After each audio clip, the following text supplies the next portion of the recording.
Welcome, folks. We are back with Tykisa's Tirade, episode 11. 11.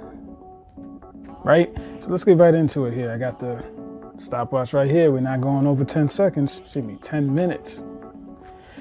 Anyway, folks, please make sure to like, share, subscribe if you would. Make sure to follow me on Instagram if you would. It's going to definitely help. Like the channel, like the videos, analytics on deck. YouTube loves it. Definitely push my videos out there. I see my subscription count going up. But hey, we're going to keep doing this for the love of the shoes. And more importantly, get that information out to y'all as soon as possible. Now, what information are you trying to get to us today, Tykisa? Well, the basic term or the episode title for today is Unauthorized Authentic is no more. So what I mean by that is we're basically talking about this right here. So in this picture, as you can see, it says the updated truth behind the unauthorized authentic term.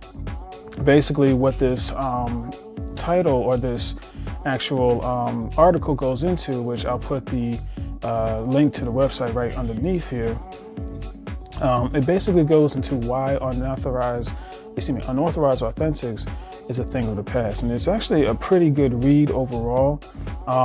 As it shows right now, basically they're saying that it does boil down to this. There is no such thing as unauthorized authentic.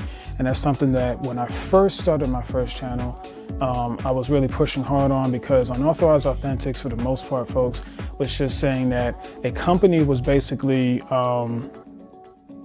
reaching out to the factory, right? So let's say, for example, Nike, it's the main company nowadays anyway.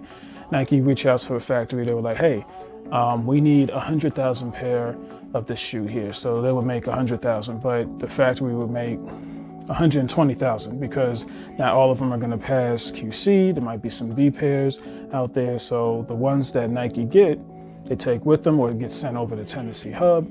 And then the other ones, the other 20 or 30,000 are left overseas. And then of course, they're not going to just burn them as if they are supposed. They're supposed to burn the remaining sneakers, right? But they're not going to do that.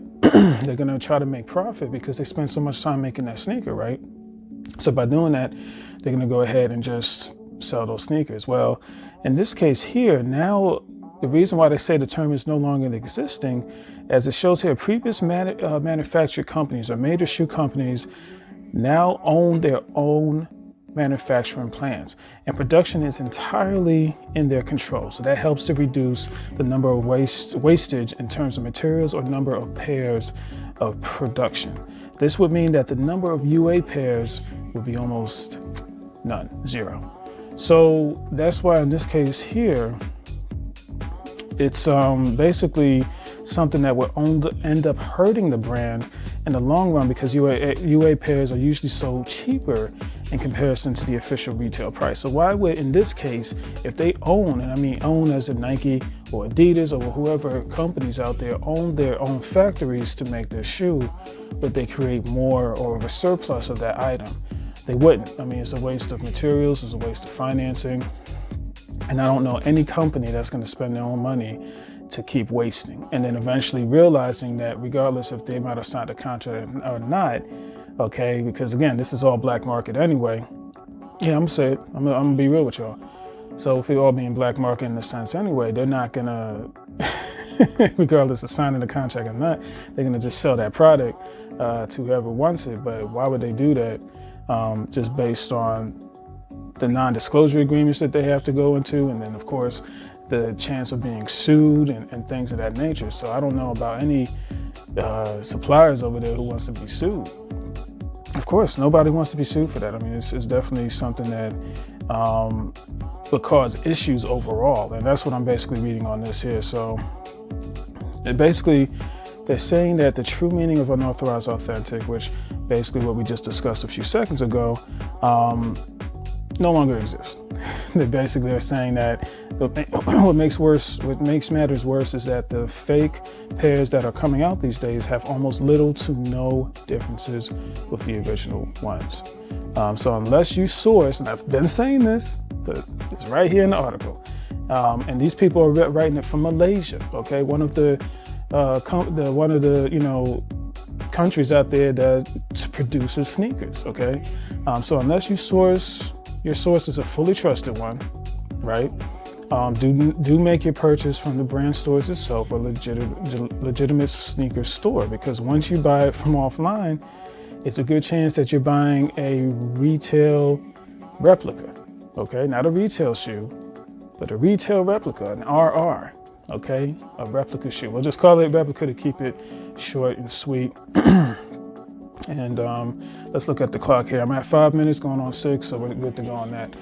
Thoughts about this, as far as I'm concerned, it's only a matter of time that someone from any part of the world would actually discuss this type of situation, because when we're looking at retail, when we're looking at UAs, when we're looking at reps, which at this point UAs are now out of the business, out of the door, we're going to be looking at just retail. In fact, I'm going to change my title, where it has nothing to do with UAs anymore. We're going to just stick with replica, because that's basically what it is. It's a replica shoe. They're taking the shoe itself and they're replicating that shoe either down to a science, or they have some things that they have to work on. But for the most part, that's what they're doing. They are replicating the shoe. There is no more unauthorized authentics, people.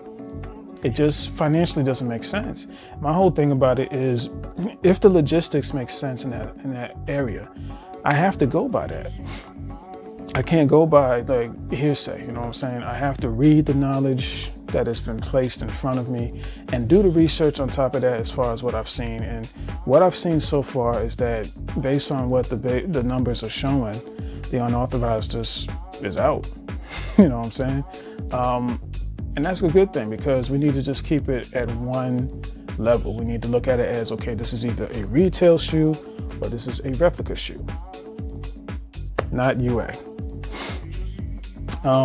So far so good. We're at 3 minutes and counting. I think that at the end of the day, as I've been saying, this is an educational video only.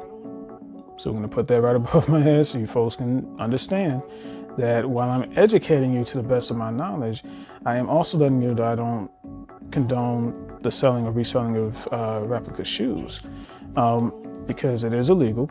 There's no point for that. Just let's keep it a buck. Let's keep it 100. You know what I'm saying? Until North America says, yes, you can do it. But at the end of the day, y'all are grown. Y'all got to choose to make your own decision.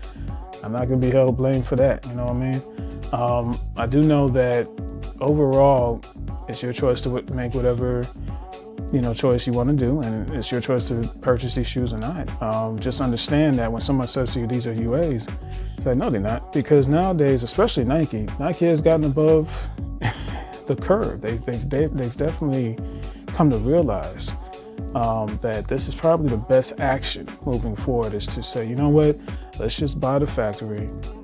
We have sole control of what's going in, what's going out.